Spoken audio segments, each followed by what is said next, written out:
Well, those two readings were done so well, I guess that's the first two parts of my sermon. So I'll just leave them. But I'm looking at these three texts a little bit differently than maybe some. And I'm not dwelling on the gospel. This is a very common sense kind of message. I sum it up in three phrases. Shout it out, watch your tongue. What Jesus are you talking about? Amen. Thank you. Common sense. It reminds me of a father who graduated from high school but was relatively successful, and a very bright son who went to one of those top schools, and they were camping one night. And about halfway through the night, the father bumped the kid and said, "What do you see?" And the kid went into a long, speech about the universe and the stars and everything. And then he said, "Dad, what do you see?" He said, "Somebody stole our tent."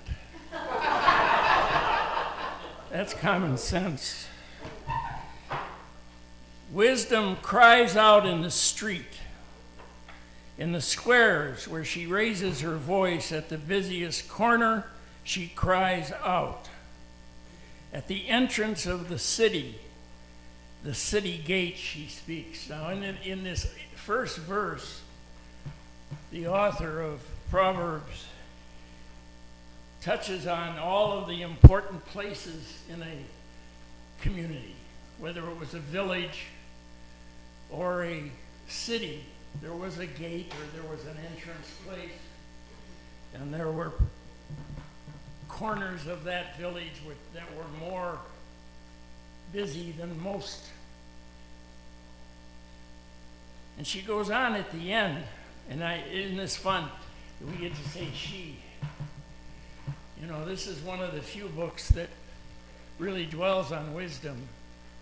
You can tell who put the Bible together, because there's only one real book that talks so deeply about the power of wisdom, and that's the feminine in our life. But therefore they will eat the fruit of their way and be stated in their own devices. And I'm sure they did not mean telephones at that point.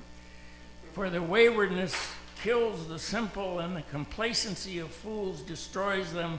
But those who listen to me will be secure, will live at ease, and without dread of disaster. As many of you know, I'm a facilitator with Warrior Writers. Twice a month we have a national workshop, and people from all over the country join. And we're all reasonable, decent writers, I guess, and there's some that are excellent. And one of the phrases that often comes up is, "Why don't you publish that?"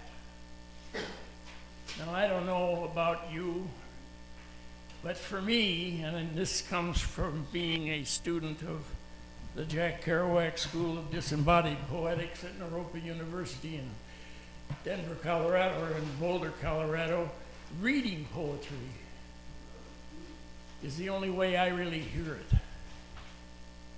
And sometimes Karen catches me reading poetry out loud in bed when I'm getting ready to go to bed, because that's the way I hear it. Well, I wonder about what it means to witness. We're going to come back to this in a bit.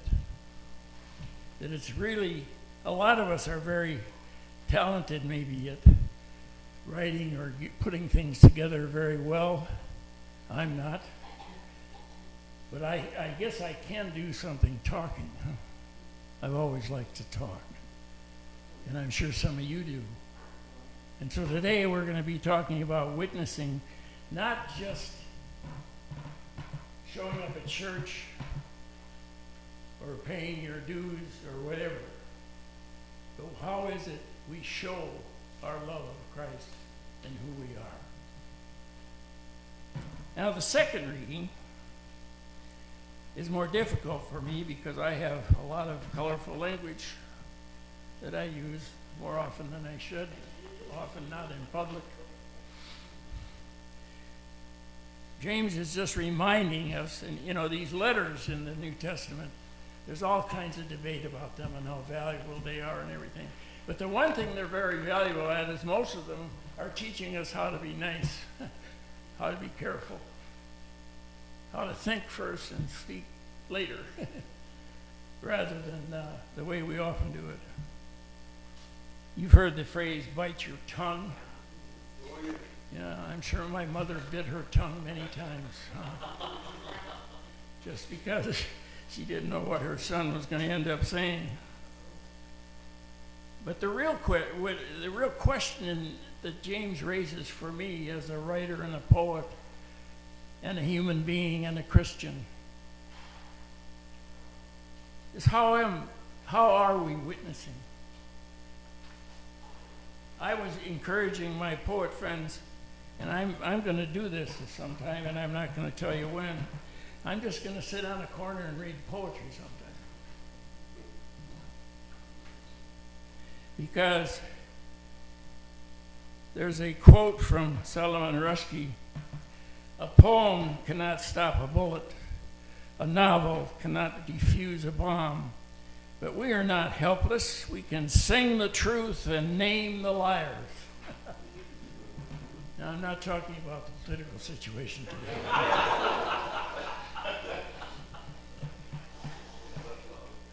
But so often when we have, I remember the one night during the Republican convention, you've all heard about it many times. Who was here? Was it you? I was left alone for a few minutes. And all of a sudden I heard this clamor. And there was a whole group of people standing at the door. "You're going to hell! You don't, all gays are going to hell." And you know, I mean, it was like, and I was sitting there on my walker wondering, what if they come in? Now they didn't. That's not the kind of yelling that we're talking about in the text today, or that James is warning us about. But what is it that we say by our very being? You see, you've heard this story from me before, but I'm over 80, so I can repeat it. There was a bus survey many years ago by Christian Century. And they found out that if you sit on the bus with a stranger and the first thing you say to them is, "What church do you go to?" it's pretty well the end of the conversation. But if you say to that person, "Boy, I'm having a rough day, how's yours going?" Or, "I'm having a great day, how's yours going?" you might miss your next bus stop. And I actually gave the congregation, I was over at Unity on the south side, and I gave them the assignment to check it out, try it out sometime. And I had one elderly woman that was full of fire. She rode the bus all the time, and the next week she came back. She said, "Pastor, it works." And I know that she probably missed her bus stop finishing that conversation. Now we go to good old Peter. And I am really tempted to beat him up, you know, as everybody has done over the years. And you will sometime. But we came up with a different conclusion in our Bible gathering on Monday, which you all are really missing out on. We decided that what Jesus was really saying to Peter was, "Get on the team, Peter." Peter was kind of interested in himself, you know, as we all are. I mean, come on, we're all Peters sometime. Mary Magdalene's, we're all interested in ourselves. But at some point, Jesus reminds us, you are here for others. That's one of the things as you know, I've studied and participated in Buddhism for the last 30 years of my life. And that was one of the things that I often found interesting when I was sitting with my prisoners 20 hours a month for a while. They were interested, the ones who came, were really trying to change. And they found out being quiet and letting themselves go was a real miracle. I was, of course, caught by the yelling on the street corner when I read this text, and I think Pastor Donna was a little surprised that I was going to choose this as kind of my central text. But the watching your tongue, I remembered my mother often telling me that she would wash it out with soap. It never happened, but I don't think I wanted it to. And then you turn to the question, are we on the team? I don't know if we're walking in the hood today. I'm not able to do that very well. So if any of you want to organize and go out and take a walk, I would encourage it. And again, listen to the community. Listen to God in the community. Listen to the divine in the community. Listen to the wisdom in the community. Listen to the people who are shouting. But I want to end with a quote from Thomas Merton. Now, you remember he was a monk, lived in one of the most secluded orders in the world.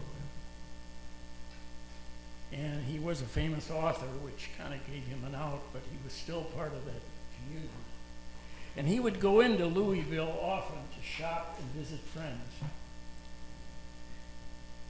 And this is what he wrote in the book, Conjurers of a Guilty Bystander. I thought of last Sunday when Pastor invited us to walk in the community.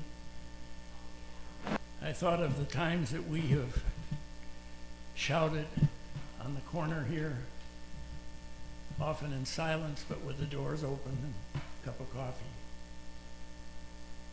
In Louisville, at the corner of 4th and Walnut, in the center of the shopping district, I was suddenly overwhelmed with the realization that I loved all those people.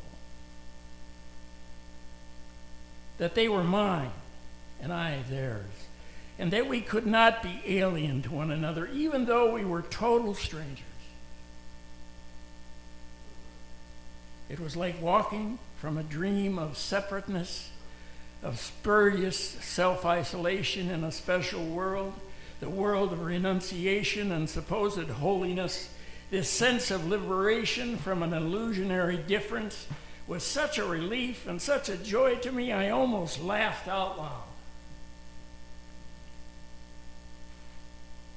I have the immense joy of being man, a member of a race in which God himself became incarnate, as if the sorrows and stupidities of the human condition could overwhelm me.